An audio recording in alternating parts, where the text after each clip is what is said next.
অ্যানাস কিচেনে আপনাদের সবাইকে স্বাগত। আশা করি সবাই ভালো আছেন। আজকে আমি নিয়ে এসেছি আপনাদের জন্য আর মাছের একটি দুর্দান্ত রেসিপি। আমি আজকে 7 পিস আর মাছ নিয়েছি। নুন, হলুদ, লঙ্কা গুঁড়ো দিয়ে ভালো করে মাখিয়ে নেব।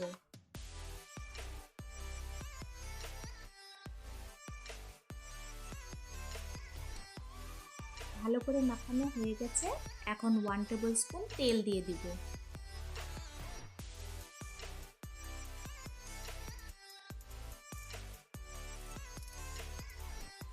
প্যানে পরিমাণ মতো তেল দিয়ে দিয়েছি মাছগুলো ভাজার জন্য।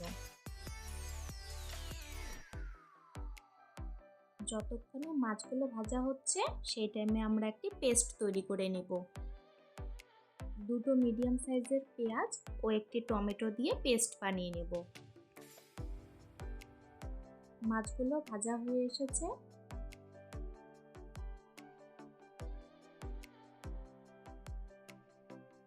এখন হলুদ গুঁড়ো, লঙ্কা গুঁড়ো, জিরে গুঁড়ো, ধনে গুঁড়ো, কালারের জন্য 1 টিস্পুন কাশ্মীরি লঙ্কার গুঁড়ো। মশলাগুলোতে জল দিয়ে গুলে রাখবো। সবগুলো মাছ আমি ভেজে নিয়েছি। কড়াইতে 2 টেবিল স্পুন তেল দিয়ে দিব। একটি তেজপাতা ও সামান্য জিরে ফোড়ন দেব। আর দিয়ে দিলাম একটি শুকনো লঙ্কা, 1 ইঞ্চি দারচিনি ও 2-3টে এলাচ।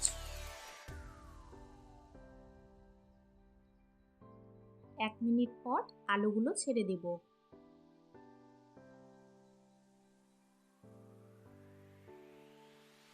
আজকের রেসিপিটা যদি আপনাদের ভালো লাগে, আমার চ্যানেলটিকে লাইক, শেয়ার, সাবস্ক্রাইব করে আমার পাশে থাকবেন।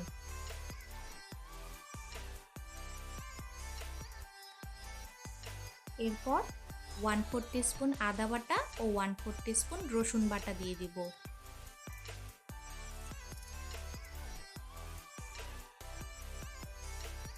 মিক্সি জারে করে রাখা পেস্টটাও দিয়ে দিলাম।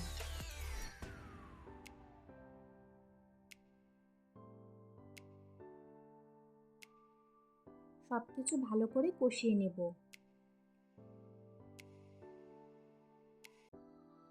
স্বাদ মতো নুন ও 1/2 টিস্পুন চিনি দিয়ে দিব।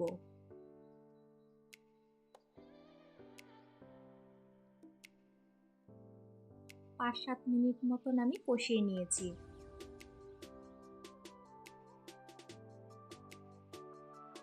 এখন গুলে রাখা মশলাটা দিয়ে দিব।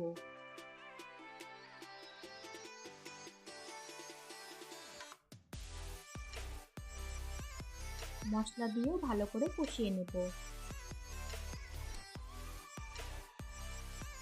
সবকিছু ভালো করে কষিয়ে নেওয়ার পর রংটা কত সুন্দর লাগছে।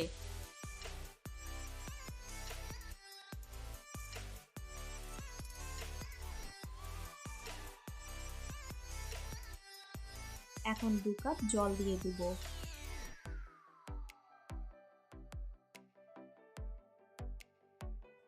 জল দিয়ে 5 মিনিটের জন্য ঢাকা দিয়ে দিব।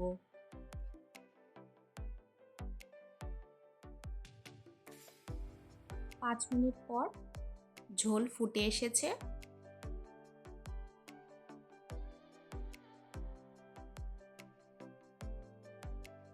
আমার রেসিপিটা ফলো করে এইভাবে একবার আর মাছ বানিয়ে খাবেন। আশা করি ভালো লাগবে।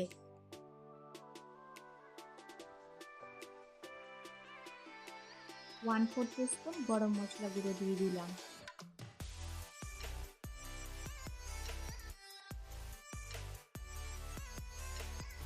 নাড়াচাড়া করে মাছগুলো ছেড়ে দিব।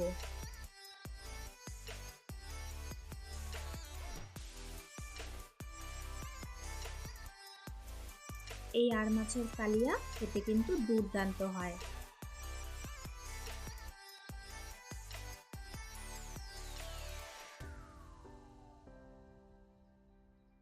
মাছগুলো দিয়ে আরও 2-3 মিনিট মতন ফুটিয়ে নেব।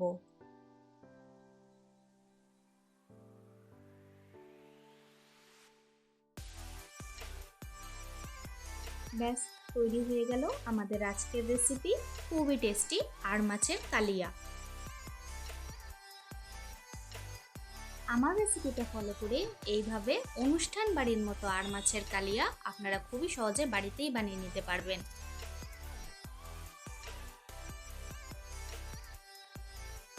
আজকের ভিডিও দেখার জন্য আপনাদের সবাইকে অনেক ধন্যবাদ। সবাই খুব ভালো থাকবেন।